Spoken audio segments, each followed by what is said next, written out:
Narito po tayo ngayon upang harapin ang isang salot na sumisira sa ating mga tahanan, nagdudulot ng pagkakawatak-watak ng ating mga pamilya at kumikitil po sa kinakbukasan ng ating mga kabataan. Ang salot na ito, walang iba ay ang online gambling. Let me say this at the very start. It does not matter whether it is legal or illegal, licensed or unlicensed. Online gambling is destroying our lives. Itigil na po natin ito. Let us not sugarcoat the truth. Behind the glossy advertisements and the so-called regulation is a multi-billion peso industry that thrives on addiction.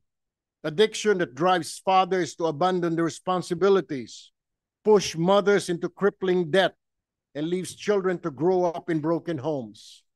We have students dropping out of school, not for lack of intelligence, but because online gambling consumes their time, allowance, and will to learn.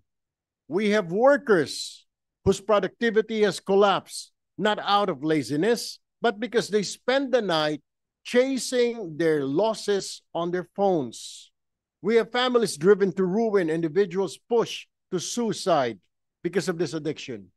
And yet, this industry persists sa ilalim pa ng mga lisensya ng gobyerno mismo ang nagbigay. PAGCOR, you were created to regulate and control games of chances, supposedly for the benefit of the nation. But no less than the Department of Finance recently reported that 60% of the online gambling operations are illegal.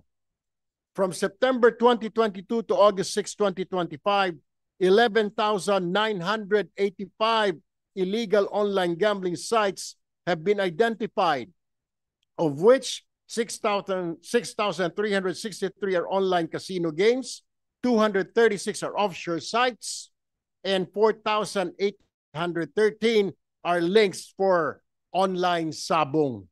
More than 3,000 of these illegal online gambling sites remain active, and that is not even counting the unidentified platforms. PAGCOR, your continued licensing of online gambling operators has fueled this epidemic. You cannot claim innocence when your revenues are stained with tears of families you helped destroy. Research from the Senate Economic Planning Office reveals that PAGCOR's gross gaming revenue surged by 309% in 2024, mainly attributable to e-casinos and electronic games. That's approximately 100 billion pesos built on gambling and addiction. Pinagbabawal po natin o pinagbawalan natin ang Pogo, nagsilipatan naman sa Pigo.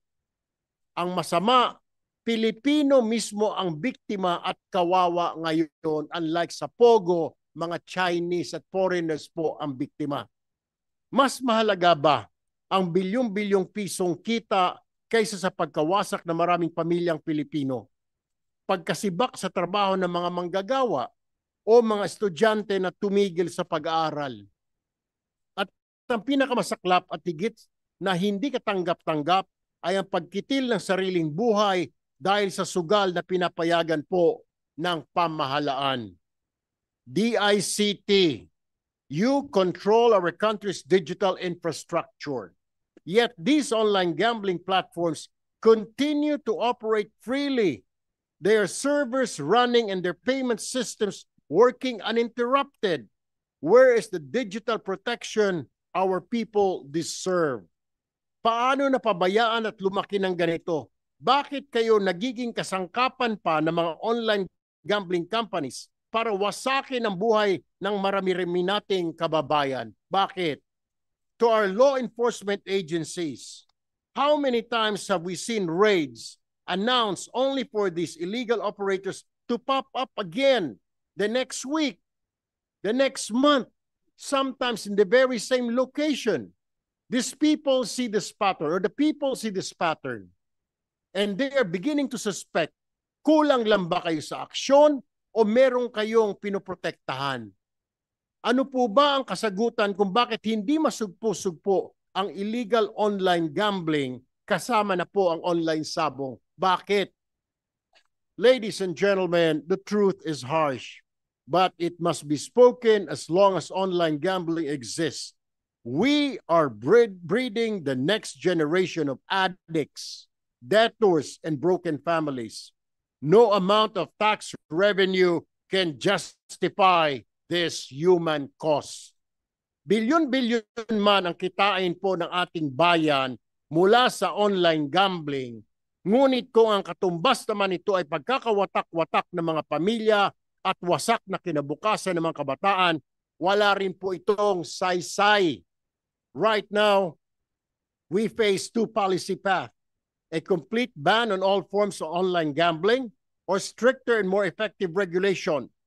Kung ako lamang po ang tatanungin, I stand firm on this. We must shut it down completely.